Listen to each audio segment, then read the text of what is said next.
That was a setup. That was a play. See what I'm saying? That's why I say, man, sometimes silence is golden, because every homie ain't your homie. You know what I'm saying? We have this idea that because we from the same block, the same area, the same city, that people can't backstab us. And 9 out of 10, it's always the people who betray your trust. You know what I'm saying? So that was an inside situation. People knew he wasn't aggressive. People knew he wasn't who he portrayed to be, and they exploited that. And that was how you got him off the scene. And that was a chess move, and these young dudes is watching. They're watching. You know what I'm saying? They get smacked on. And my personal opinion is Lil Ronnie ended up being the winner in that situation because, they got guns on him and he's in the middle of the street by himself. Your only choice in that situation is to make it home alive. You know what I mean? And he did that. Now, for sure, to any civilized person, we gonna say, yeah, you did what's best for you. But we all know when we got home, we're gonna have those thoughts in our mind, like, I should have been prepared. I should have had something on me. This is Chicago. This Chirac is, it could be snowing out there. And hit that block and paint your shirt like a 7-Eleven slushie. They ain't playing out. I've been in Chicago for number one. It's too freaking cold. And I don't know how them niggas be standing out there shooting with the 3 dice, and we over here by a church and all of this type of man, they keep all that. We shoot it out in rain and sun and wind. We ain't doing no snow.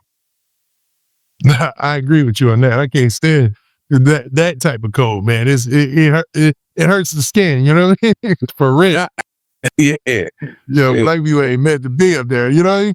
Now, okay, I wanted to go to another situation. This one is more of a tragedy. So Get Money Lil Ronnie, man. I had an opportunity to interview Get Money Lil Ronnie. Really, really soft-spoken dude, humble guy. Even though they said he might have been into some street stuff around gambling or whatnot like that, everything that I got out of him was he loved gambling and he was kind of a quiet dude, to be honest. I tried to get him to even turn up some in the interview, you know? And he ended up losing his life, I want to say about a week ago, almost 2 weeks now. Weeks ago. Yeah, and his daughter lost her life as well. So it was a tragedy. And this made national news because of it being that type of tragedy. People couldn't believe it. There was a lot of backlash and things like that because of comments that were made.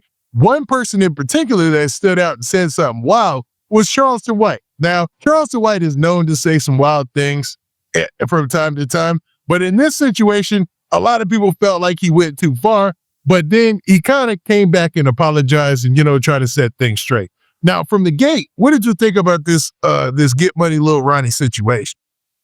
So, Charleston White, let me start with him because before Charleston White was Charleston White, if y'all go back and you type in Nina Boy Charleston White or Charleston White disrespecting Nina Boy, Charleston White sent Dewberry to my hotel room, allegedly was supposed to, I don't know what they're supposed to do, kidnap me, rob me, jack me.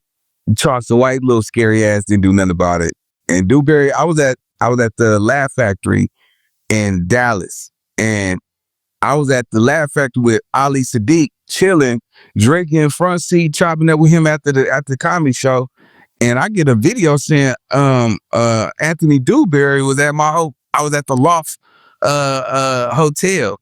The nigga went up there, yeah, Charleston White sent me up here where Nina Boy ass at and all that, come catch this fade. And, them dudes is characters to me, right? I can honestly say this. I got too close to them dudes because I was with the Oak Cliff dudes. Charleston White is not who he say he is. Far as his disrespectful words towards that child, I would say I feel like that about his kids, but I'd be lying. I don't wish that type of, ill will or harm on anybody's child. But I can honestly say this. Since we've seen Charleston White, and I'm gonna get to Lil Ronnie, since we've seen back in 1996 when he told on his friend, betrayed his friend, and we still grant him the community, the opportunities to financially make a decent life for itself, I'm at odds with our people, because at the end of the day, that man is sitting in jail doing life. Y'all robbed somebody over a freaking starter jacket. So I'm saying, Yep. who had that dude the gun? And then told on him at the end of the day. And you laughed, you admitted to raping a white woman, you said F that man's baby, you had slapped your wife's daughter because she put her hands on you. Instead of you walking away or having her mama discipline her, you'd have done everything to this community. You just sold Muslims pork, telling them it was beef. You know, That's cold-blooded, man. Yeah, that's wild. I'm always going to say, when I see Charleston White in real life, I'm going to take my shot. I'm going to tell you right now, if I see you Charleston White, I swear to God, I don't care if you got your pepper spray, your bear spray, your pig beater. When I catch you though, yeah, I'm going to knock that eyeball out your face, bro. And I'm going to do it for the culture. Because I'm one of the dudes that, yeah, you got that coming. You know what I'm saying? But far as, Lil Ronnie, man, you should have never had your daughter around you knowing that you was at odds with everybody in them streets, man. See, I'm not going to just pretend like, if I got phone and all that type of stuff and I know I'm hot, I got to stay away from these kids, man. I got to stay away from them because of the life I chose. I know we want to be rationalized and say, oh, Lil Ronnie, man, this messed up. But remember, he tried to get away so his daughter didn't get hit. Yeah. But it happened anyway. But those dudes who decided to take his life that early in the morning, it wasn't about nothing. Because now y'all gonna be sitting in that cell. I'm like, damn, man, I didn't even know this nigga to really want to have. The hate is not really real. The hate is never really real. I just don't like how these YNs in the streets, even with dudes in their hoods, man, we got dudes that's coming up in these streets where you could fall out with them. And then when you pass, they come to your funeral and they be like, damn, bro, like, that nigga was, man, that was my nigga, man. I'm mad we fell out.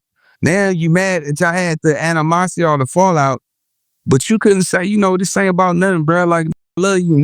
You know what I'm saying? You my boy. We went to middle school together. Like, all this, bro, over abroad, over whatever it is. Most of the time in Texas, because I spend a lot of time in Dallas too, it's 9 out of 10 over money or women. It's never personal. So Lil Ronnie losing his life, it was either have to be over music or a female. I highly doubt that nigga, he was making his own bread. So it had to be either music or a woman. And for another man to take another man's life for some music or a woman, I hope you riding hill. I'm gonna just tell you that right now.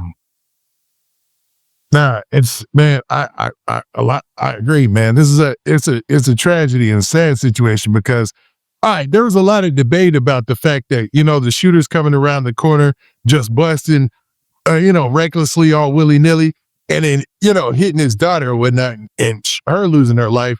Like, what would be the repercussions? And I talked to Dewberry, and he's from Dallas, the Dallas area. Charleston White, he's from Fort Worth. And Dewberry basically said that because of, whatever goes on out there gang-wise, it depends on how they're going to get treated in that jail. It won't always be a situation where, their back's going to be against the wall, Yeah. My mama from Dallas Fort Worth. I've been in Dallas Fort Worth. Anthony Dewberry grew up in the church. I don't care how many times you interview Dewberry. Dewberry grew up in the church. His mama raised him right. Yeah, he went down he was just a casualty of hanging with the wrong people. He didn't grow up like that. And Dewberry, damn well, you wasn't no street dude like that, nigga. You soft as cotton.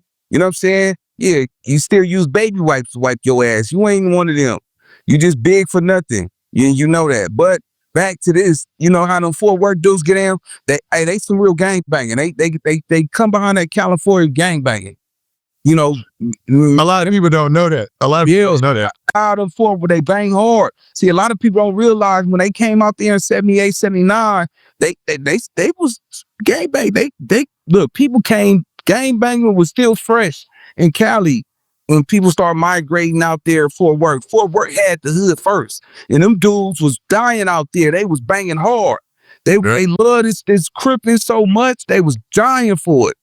You can't come to Dallas from California and play with a Dallas Fort Worth dude and say, oh, y'all gangbanging ain't official. They'll put you in one of them ditches out there and leave you on one of them highways. They're not playing out there. I know I've been out there. I've been in the car with the killers. I done went to the clubs. I done seen most of the time, I done seen beefs in Dallas Fort Worth happen is when it's over women. They don't play about their women because when you gang banging, you need a woman who got a job. And most of them dudes, they like the nurses and CNAs and dentists and all that shit. And all Man, you really know Dallas. Yep.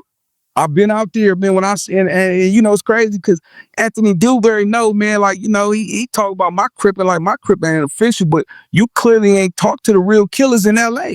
I had to earn the name out here. I ain't no YouTube sensation just off of talking this on this internet. I really put it down in my section. If not, nigga, I gotta be a buster. You cannot make it and claim I'm from the biggest gang in LA. There's no other bigger gang in the neighborhood East Coast Crips. And I done made it to the top where every Coast Guard know exactly who I am. That means me volunteering my body, the wars, the shootouts, the drive-bys. The internet will play you if you fumble or you do some weird shit. But when I was coming up, we didn't have the internet. You lost the fire or you fought, nigga. You wasn't a buster. You lost, but you fought. But you fight on the internet, you lose, you deem as this and all that. Dewberry, you just a fat nigga. Eat chicken wings early in the morning, bro. Shit. But Lil Ronnie was a good dude, man.